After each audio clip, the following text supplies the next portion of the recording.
बिस्मिल्लाहिर्रहमानिर्रहीम। अस्सलाम वालेकुम viewers, welcome to the channel. आज हम chapter number 5 rotational and circular motion के कॉन्सेप्चुअल क्वेश्चंस को डिस्कस कर रहे हैं। तो आइए हम क्वेश्चन नंबर 3 को डिस्कस करते हैं।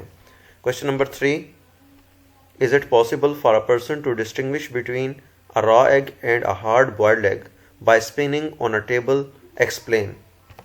तो जो क्वेश्चन है कि क्या एक आदमी एक रॉ एग और एक बॉइल्ड एग उनको टेबल पर स्पिन करते हुए डिस्टिंग्विश कर सकता है। हाँ स्टूडेंट्स, एग्स को तोड़ के चेक नहीं करना, डिस्टिंग्विश नहीं करना, बल्कि इनको एक टेबल के ऊपर स्पिन करते हुए ये बताना है कि आया इनमें से कौन सा एग जो है वो रॉ एग है और कौन सा बॉइल्ड एग है।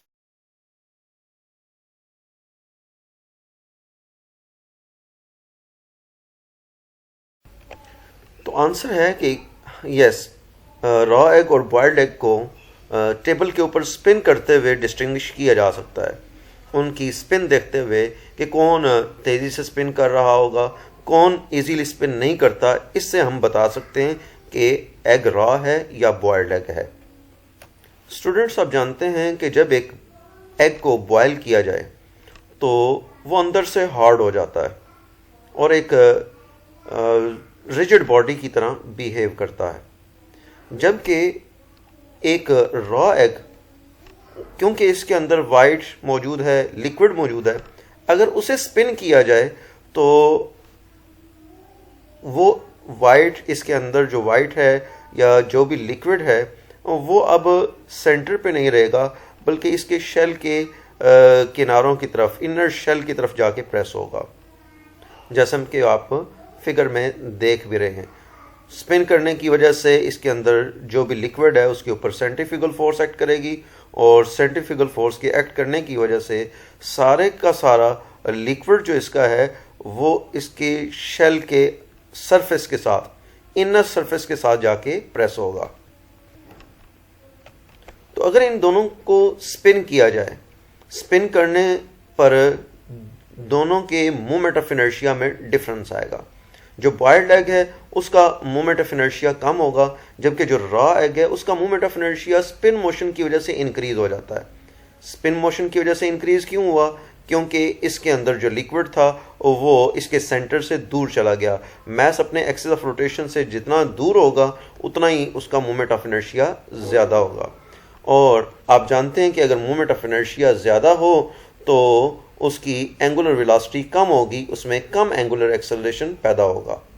क्योंकि एक रॉ एग को स्पिन करने से उसका मोमेंट ऑफ इनर्शिया इंक्रीज हो जाता है, लिहाजा वो इतनी आसानी से रोटेट नहीं होगा, उसमें कम एंगुलर एक्सेलरेशन पैदा होगा। तो हम डिस्टिंग्विश कर सकते हैं कि आया एक एग बॉइल्ड है या रॉ है। उसको एक टेबल पर स्पिन करते हुए जो आसानी से स्पिन होता है वो बॉइल्ड एग है, और जो इजीली स्पिन नहीं होगा वो रॉ एग है, क्योंकि इसका मोमेंट ऑफ इनर्शिया बढ़ जाता है। तो इसका आंसर हमने यही लिखा है, yes we can distinguish because a boiled egg will spin faster than a raw egg when the same torque is applied, as boiled egg has smaller moment of inertia than a raw egg. Raw egg contains liquid inside it. When you rotate it, the centrifugal force will push liquid and yolk towards the shell and its moment of inertia will increase. However, boiled egg behaves like a rigid body when rotating. Thus, when both the eggs are set into rotation by applying same torque, boiled egg will spin faster than raw egg due to less moment of inertia and will be distinguished. Because tau is equal to I alpha, therefore alpha is equal to tau by I. तो जिसका moment of inertia I ज़्यादा होगा, angular acceleration उसमें कम पैदा होगा। तो moment of inertia raw egg का ज़्यादा है, उसमें कम एंगुलर एक्सेलरेशन पैदा हुआ है, वो इतनी आसानी से रोटेट नहीं होता, और इस तरह से हम उसको पहचान लेते हैं। Okay students, thanks for watching. If you like this video, share with your friends and subscribe the channel.